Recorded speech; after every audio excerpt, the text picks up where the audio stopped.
What up, everybody? How you doing? It's a great day for me. This is your boy Jedi Granville, and this is Jedi Granville Productions.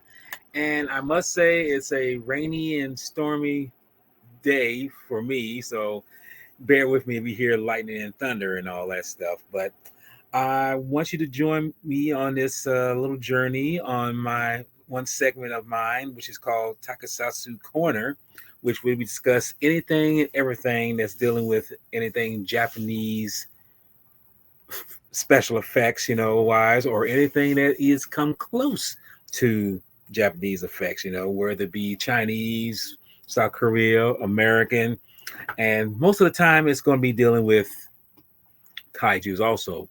But this particular one, we're not going to be talking about kaijus. We're going to deal with a different kind of kaiju, which is human nature.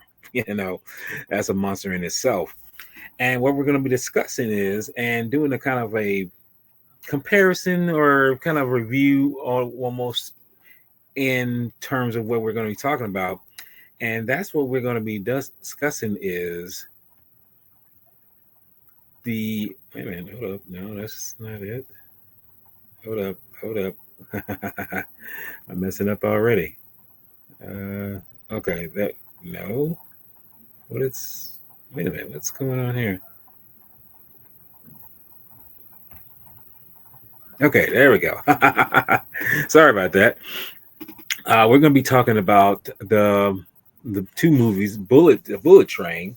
This one in particular was set in 1975, and the other one, which is Bullet Train Explosion, which is, from what I've watched, because I watched this recently, it's more of a remake slash sequel, if you want to say. I mean, it's kind of weird to say that's what it is, but when we break it down, I'll explain why it's like that. But getting on to the subject of hand, let's discuss the 1975 one, the original Bullet Train, which is by far a very great film. I mean, when I say great film, maybe I shouldn't say great. I mean, so many films could be great, but this one was coming out at the time when lots of disaster films were coming out during the 70s. And the 70s was pretty much a disastrous time in terms of economy, wars, and everything else. And I guess people wanted to get away from all that. So it's like, well, let's watch a film that's showing someone being blown up or dying in a certain kind of way. Well, the thing about this film is that it was coming off the craze of what the Americans on in the Western side were doing. They were doing films like the Airport series. They had Earthquake, they had the Tower Inferno, and somehow the Japanese got a kind of whiff or taste of what the Americans were doing. I guess they say, well, we know more about disasters than anybody because, well, we won't get too political, but we just know that bad things can happen. So they decided to do films like, The Submersion of Japan. They done Prophecies of Notre Dame, Conflagration, and of course this one, which surprisingly, Conflagration came out the same year this movie came out, the original Bullet Train. And it's kind of ironic knowing that it did come out during the time because it was quite different than what you would see in disaster films. I mean, yes, it's kind of funny because this film was the film that would inspire the 1994 Jan de Bont action thriller with Keanu Reeves and Sandra Bullock, Speed. It's kind of weird because it deals with a man who's extorting money from the city, and you rightly would think like, okay, he's like simply a bad guy. He's simply just something like that. He's somebody who's totally, doesn't care about the system, doesn't care about. But what you come to find out is, and this is what's so weird.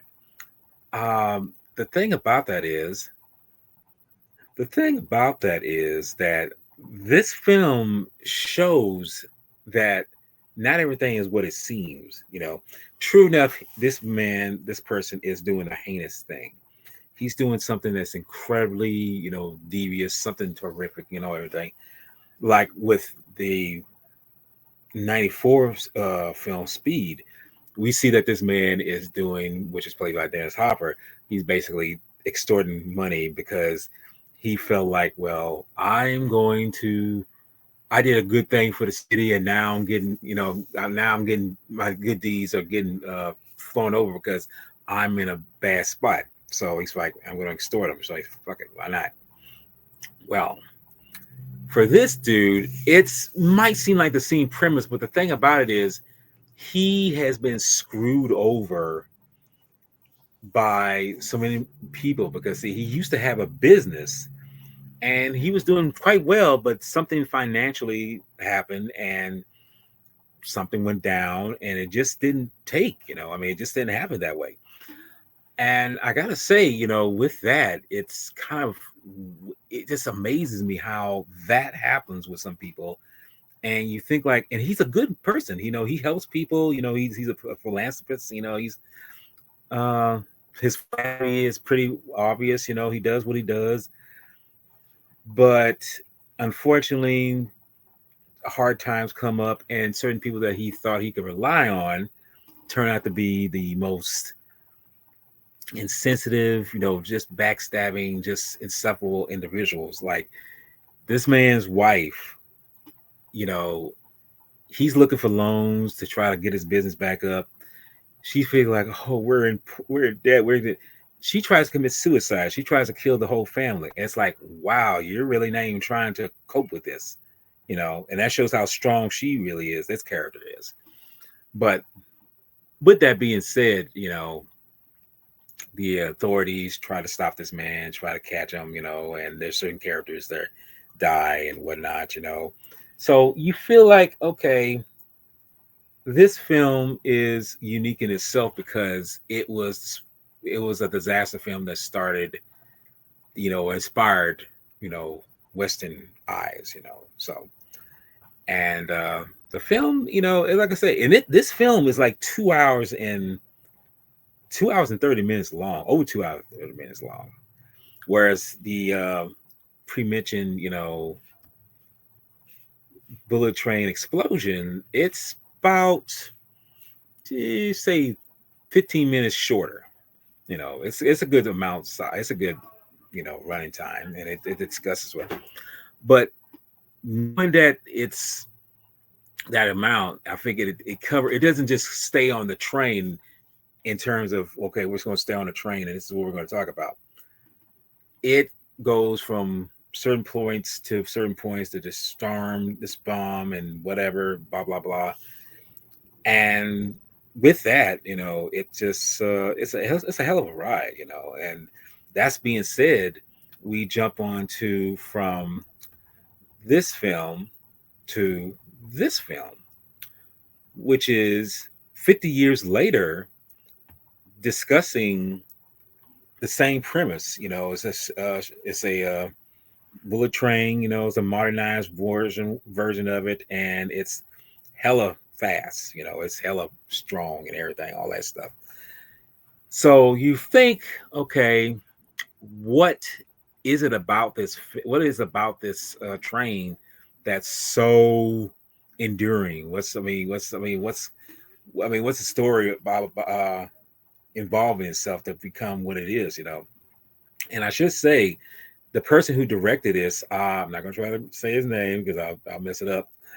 He also directed Shin Godzilla, Shin Ultraman, and a couple of the Heisei Gamera films, which are very well done. So this is no exception. What he did here. The premise is certain things are copied to a degree, but not so much where it's like, okay, we're paying homage to what we saw previously. It's like, okay, we get it. That's what we didn't show. Let's show it. Let's see this. This film picks up literally 50 years, and I'm thinking it's literally a, you know, sequel. I mean, not a sequel, but a just an update version of the original.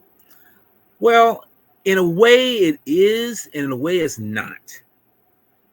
See, it does the same thing that the original does, which is it kind of narrates, background narrator, saying what the Shibuya train is, you know, and what it does, and all these things. And we find out that the person who planted the bombs, um, you know, they're trying to extort, you know, where in the first, where the original one, it was like 5 million U.S. currency, not Japanese yen, American currency, which is crazy because that's what they show is 5 million. You know, if you think about it, back then 5 million was a lot.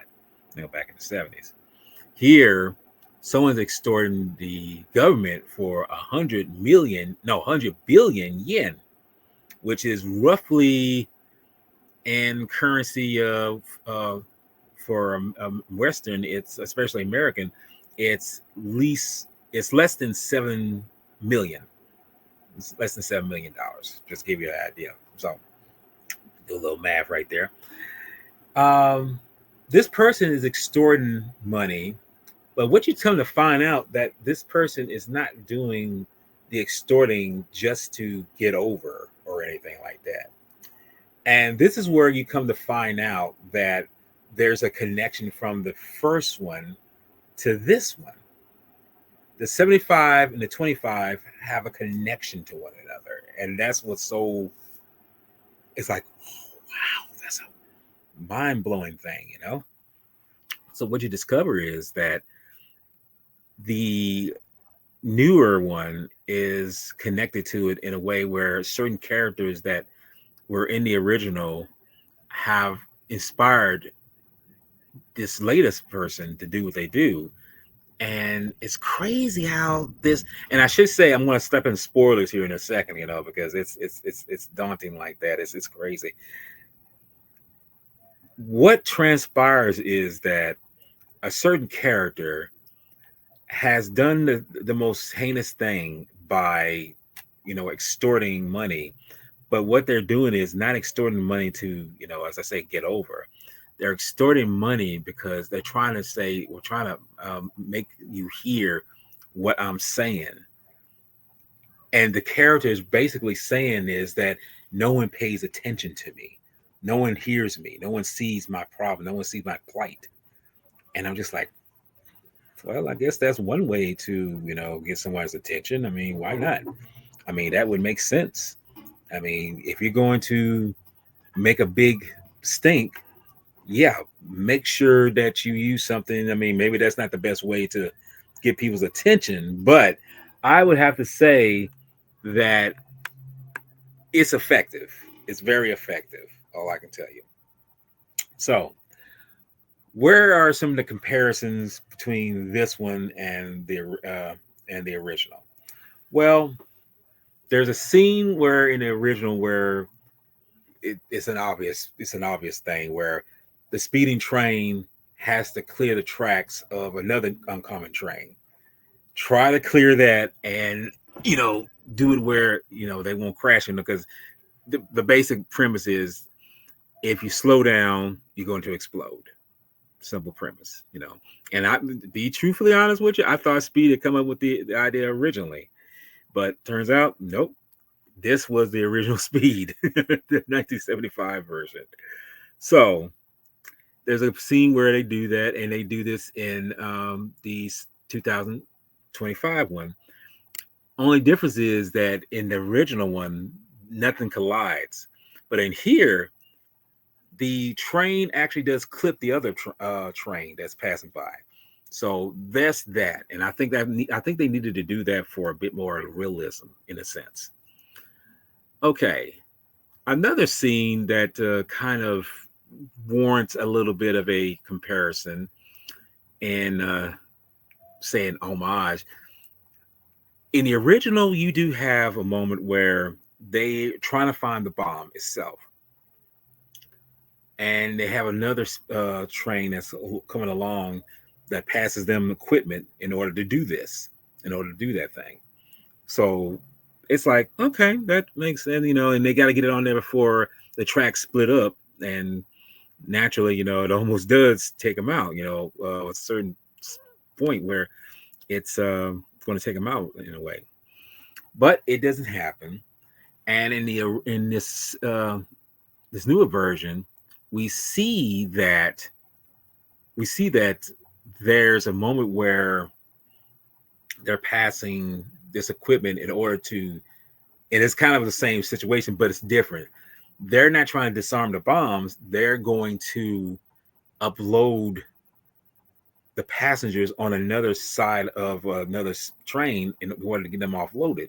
So they get this equipment to dismantle and disrail and whatever. And in the process of doing this, when they uncouple the part where they got to get another part onto to hook onto, it explodes. So you find out there's more than one bomb on this train. It's actually four altogether, and it's like, wow, boy, that's tense. Whereas the original one, as I said before, it has more of a symbi drama, more no, it's more drama with a little action, and it's kind of weird, because you're expecting the train to explode, but when you see the explosions in the film in the 75 version, it's only from the perspective of the characters thinking like this is what's going to happen when that train explodes. Whereas here, something does explode. Something does explode and everything. And that's the other comparison too. There's a moment where the bomber tells the operators that I set up to show my threat is real. They set a bomb off, and they do this in both versions. They set it up where they blow it up, and when they blow it up, it's more. And in like I say, in the 75 version, it's like, okay, you get an idea, something blows up. Here is more dramatic. It's like we blow something up. They really like it comes apart and everything. It's like, I guess, got to be more dramatic, because it's for audience and everything. Okay. To get to where I was talking about spoilers, I'll just hint at this. I mean, when I say hint at it, I'm just going to tell you there's a certain character name in both the original and this version. There's a character named Torga-san, okay? And the thing about Torga-san is that he was working for the person who's down on his luck and who's extorting money from in the original one. Okay. Apparently, that particular character dies or sacrifices himself so that his accomplice won't get caught. He actually sacrificed his life for him. Okay. So you wouldn't think there would be no connection from this one to that one. Turns out the bomber, who I'm gonna spill the beans here, is female. Is a teenager, actually, believe it or not.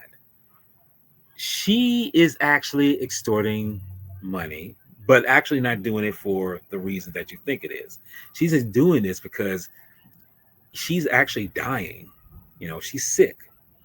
She has the sickness, she has the illness, and it's and all the time that she's been around, all people have just given her false hope. Well, not so much false hope. They just say they live in this veil of illusion.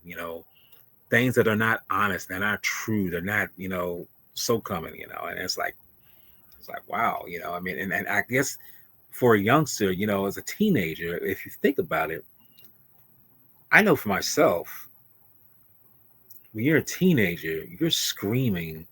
If you really want to be heard, you're screaming for people. It's like, listen to me. I need help. I need some assistance, I mean, and she wasn't getting that.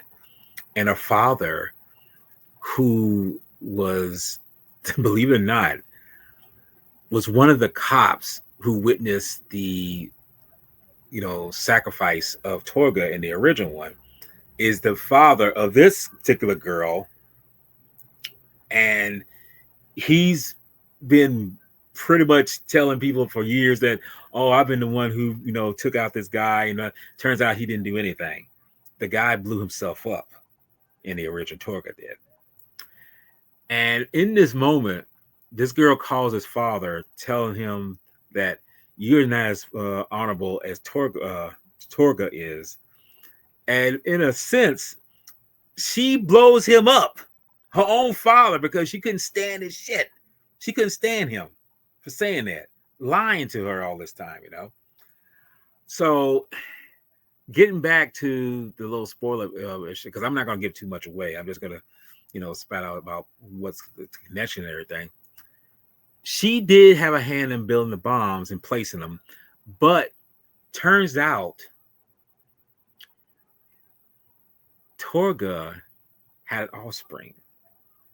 He had a son, and he was the one who helped this little girl make the bombs and place them on the train. And the only reason why he did help her, because he wanted revenge for his father. And it's like, wow, man. I never would have imagined that there was a connection to this film, to the original. I was thinking, like, there's no way, how can it be? It's just a remake, but it's more, because it's more of a remake sequel type film. And what you find out is that, and this little, and the thing about the connection to the movie, they do. There's a musical cue, and that's very haunting in the original Bullet Train, where there's this for the theme. There's a woman who hums. It's kind of like.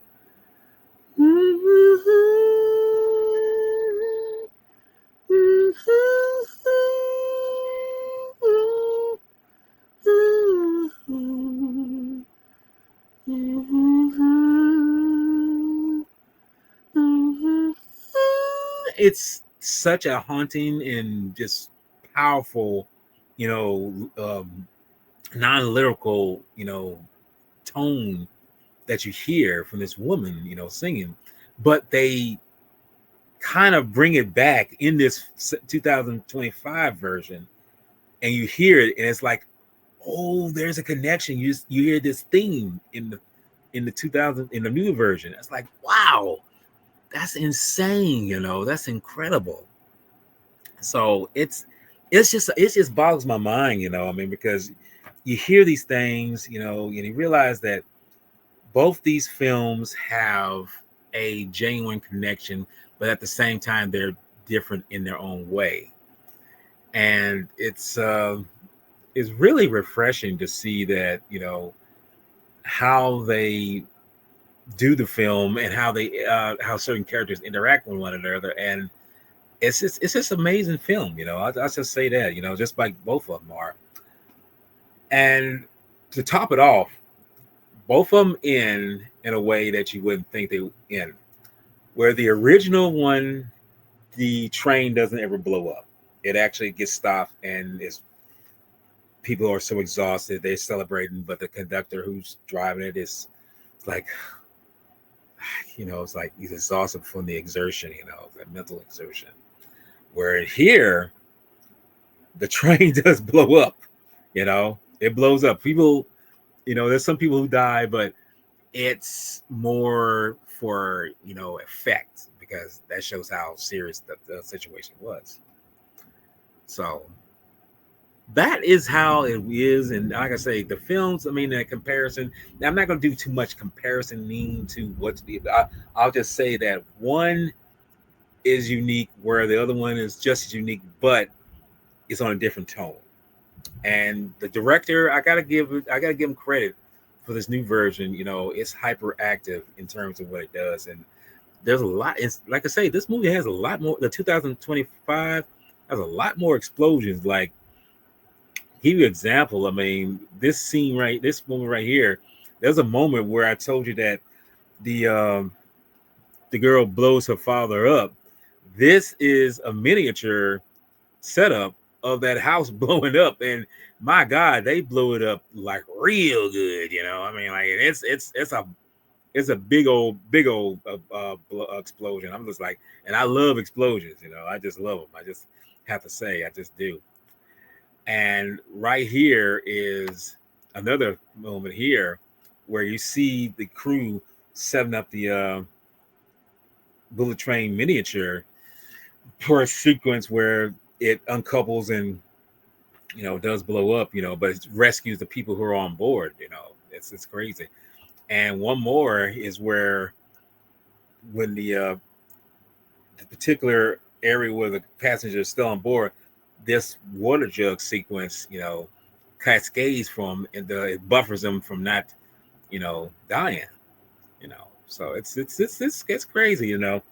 And I want to give this little share out where this is the original, with the two actors who were in the film on a miniature set of the bullet train set, and it's an intricate set. I wish I had more, you know, shots of that. I wanted to get more, but unfortunately, I wasn't able to get it. But hey, that's okay. This I'm working on it. So that's a good thing. But to wrap it all up, I'll just go ahead and give my all about what I feel about these films and what I feel the tone is in terms of this. The original, the original one. Let's just say this